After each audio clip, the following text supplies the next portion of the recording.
வணக்கம். நான் உங்கள் இன்பராஜ். தினம் ஒரு தாவர வகைகள் என்ற தலைப்பில் இன்றைக்கி நம்ம பார்க்க இருக்கிறது பனைமரம். பனைமரத்தின் நன்மைகளை பற்றி தான் இன்றைக்கி நம்ம பார்க்க போகிறோம். பனைமரத்தின் பல வகையான நன்மைகள் இருக்குது. அதில் ஒரு சிலதை மட்டும் நம்ம பார்க்க போகிறோம். இந்த பனைமரத்தின் ஓலையானது, இந்த பனைமட்டையானது அந்த காலங்களில் பனைமட்டை விசிறியாக பயன்படுத்தப்பட்டிருக்கு. இந்த பனைமட்டையை வெட்டி விசிறி ரெடி பண்ணி கையில் அந்த காலங்களில் பனைமட்டை விசிறி தான் அதிகமாக பயன்படுத்தியிருக்காங்க. இப்போ தான் அது பயன்பாட்டுக்கு இல்லை. ஒரு சில இடங்களில் இல்லை, நிறைய இடங்களில் பிளாஸ்டிக் விசிறி மட்டைகள் தான் அதிகமாக இருக்குது. அதுக்கப்புறம் இந்த பனைமட்டையின் தண்டுங்க கிட்ட கிடைக்கல, நாங்கள் காட்டுறோம். அதுக்கப்புறம் பனங்கிழங்கு, இந்த பனை விதையானது கீழே விழுந்து முளைஞ்சி வெளியே வரும்போது, இந்த மாதிரி தழை வெளியே வராமல் முளைஞ்சி இருக்கும்போது அதை நோண்டி எடுத்தால் அது பனங்கிழங்காக நமக்கு பயன்படும். பார்த்திங்கன்னா தெரியும். அதுக்கப்புறம் இந்த பனை நுங்கானது மனித உடலுக்கு குளிர்ச்சியை ஏற்படுத்தும். பனை நுங்கு பெரும்பாலும் இப்போயும் நம்ம மக்கள் அதிகமாக பயன்படுத்தி வராங்க. பார்த்திங்கன்னா தெரியும் பனை நொங்கு. இந்த நொங்கு பாருங்கள், அணில், எலி, மற்ற உயிரினங்கள்லாம் இதை போய் மரத்திலே சாப்பிட்டு உயிர் வாழும். நிறைய உயிரினங்களுக்கு இது நன்மையை தருது. பார்த்திங்கன்னா பனைமரம் ஆண் மரம், பெண் மரம் அப்படின்னு 2 வகையில் இருக்குது. பார்த்திங்கன்னா தெரியும். இதை பாருங்கள்,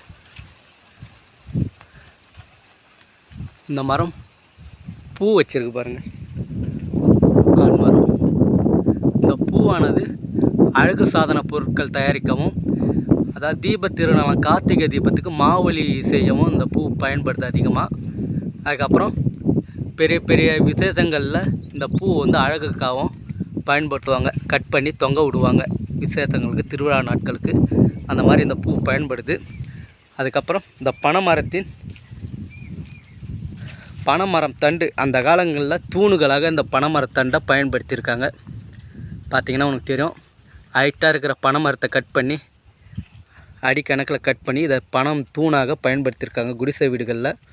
அதுக்கப்புறம் இந்த பனைமட்டையானது அந்த காலங்களில் குடிசை வீடு தயாரிக்க பயன்பட்டு இருக்குது.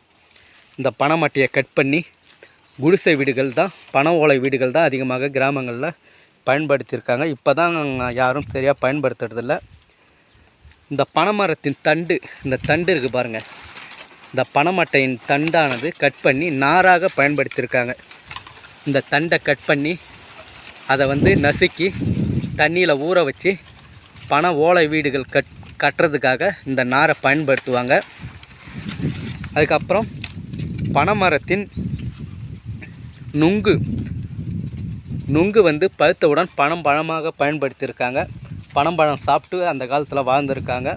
பனம்பழம் இப்பயும் ஒரு சிலர் சாப்பிடுவாங்க. நான்லாம் சாப்பிட்டுருக்கேன் பனம்பழம். அதுக்கப்புறம் அந்த பனம்பழம் காய்ந்து அந்த விதையை நட்டு தான் பனங்கிழங்கு எடுப்பாங்க. பனங்கிழங்கு முளைச்சி மேலே வராமல் லைட்டாக முளைச்சி இருக்கும்போதே அது நோண்டி எடுத்தோம்னா அது பனங்கிழங்காக பயன்படுது.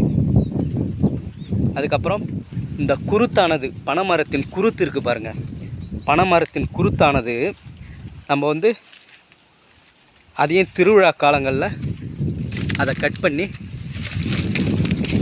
அழகு தோரண பூக்கள் செய்வாங்க. இந்த குருத்தில் பனைமரத்தோட குருத்து வளரும், குருத்து மட்டையில் பூ கட்டுவாங்க அதிகமாக. இந்த மாதிரி பனைமரத்தின் ஒவ்வொரு பாகங்களும் மனிதனுக்கு அன்றாட வாழ்க்கைக்கு அந்த காலங்களில் பயன்பட்டு இருக்குது.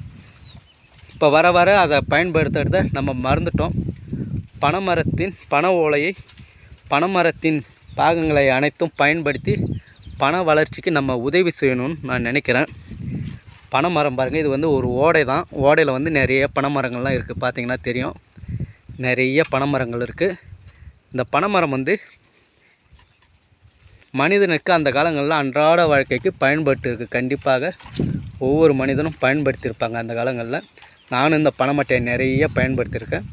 இந்த பனைமட்டையை பயன்படுத்தினவங்க, பிடிச்சவங்க